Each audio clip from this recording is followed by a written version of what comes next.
Thanks for coming to Cypher 2024. This is day 3. I want to ask you, there's a lot of negativity around what EdTech is bringing. How do you see that? Appreciate it. Coming to EdTech, I call it skilling than anything else. And I think if you look at other sectors, there are always going to be sectors where there are problems. It's happened with banks in the past in India. It's happened with airline companies in the past in India.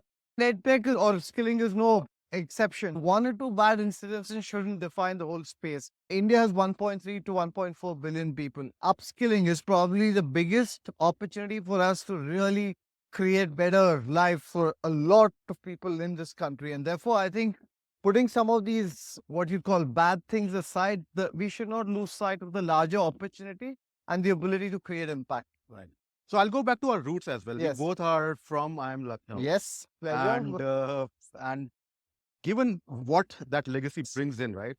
Where does EdTech stands versus those traditional players? First of all, always good to meet a fellow alum, and we'll keep the hostel stories for later. But look, I think we've been fortunate. We went to good educational institutes and we learned through system. But if you go back to our experience on campus, the biggest element was the peer groups. We were fortunate to learn with some of the best minds in the country. But the one thing I'd say about traditional universities is the ability to adapt is an issue. Curriculums are rigid, they're built over time, they're administered a certain way. And today, what the workplace expects is that you're adapting constantly. I think AI or Gen AI is an example. Yeah. It's changing by the week. So if you're building a curriculum for the next 3 years, by the time you finish that, it's completely changed, it's evolved.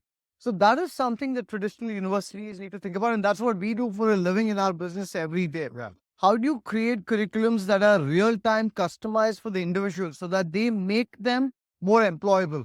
Because that's what the employer expects. AI is coming in last 2 years.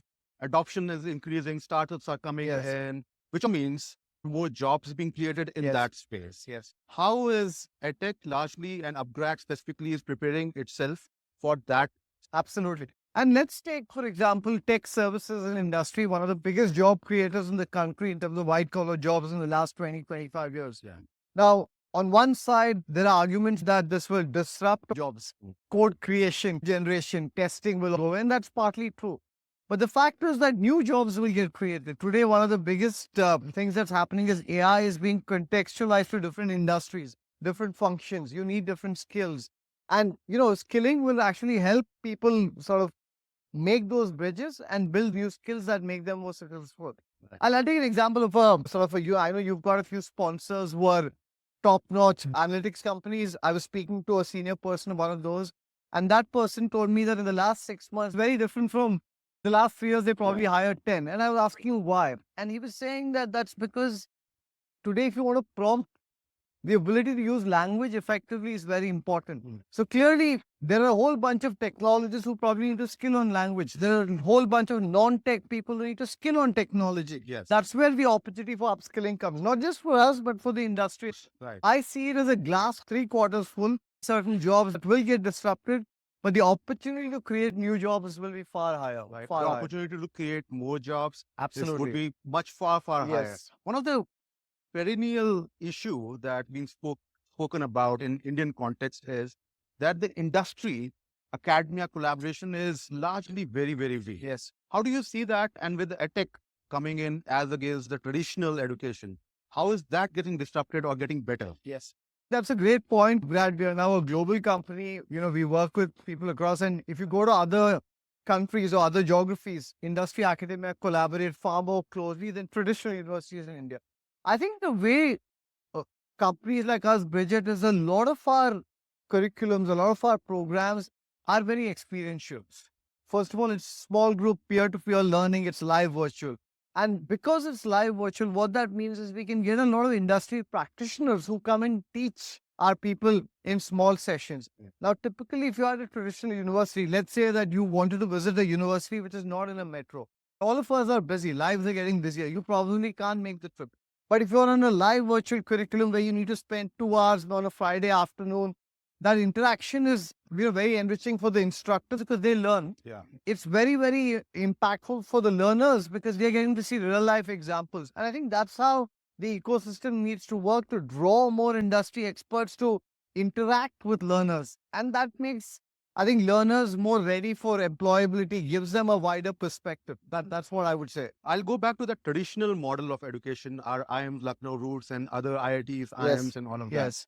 One of the biggest contributions that they make is also on the research side. Do you think EdTech can take up that space? EdTech or skilling can augment that space because research needs insights which are evolved over time. It needs lots of data.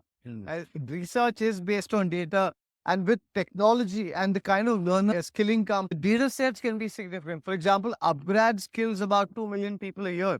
That's a significant number. In a physical university, no single university can accommodate that kind of number. Right. So that's where the impact comes. And I really think it's not one or the other. I think skilling companies collaborate with universities, collaborate with industries to create better quality research. And companies like AIM have a big role to play, because I think your knowledge of the industry, whether it be the companies you work with, the other people, the individuals who work with you, you have a perspective on where that research is relevant. Yeah. You produce research yourself. Yes. So it's part of the ecosystem. It's an opportunity for collaboration. You spoke about 2 million Learners. every year. That's Yes. a huge number. Yes. Let's talk about upGrad Global. Yes. Where are you seeing biggest jump, biggest growth with geographies Yes. outside India? Yes. So look, first of all, we are very pleased we train 2 million people, but that's just scratching the surface. There are millions more we can train in India and globally and help create impact and help, create a viable enterprise as well.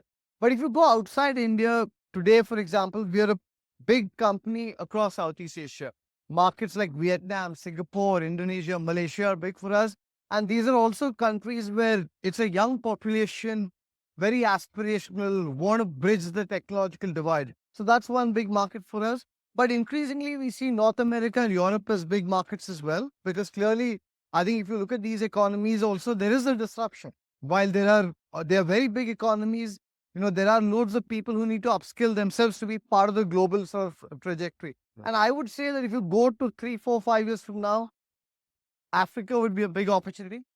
I believe that, because again, Africa has a significantly large young population which probably needs, and technology can play a key role. So How do you find Cypher? I've been here since morning. The energy is buzzing. Lots of conversation, but also lots of interesting questions. If you look at the panel that Ronnie and I just ran, you had a cross section of people. We had people from large companies across the globe. There was a global Australian bank. There was a global energy and utilities company, but there were also startup founders. And, I think it's symptomatic to Bangalore as a confluence of these sort of forces, but also credit to you at AIM, because you guys have been able to bring together sort of a confluence of people who probably represent large parts of this inflection point, and you've been at the crux of it. So my compliments to you.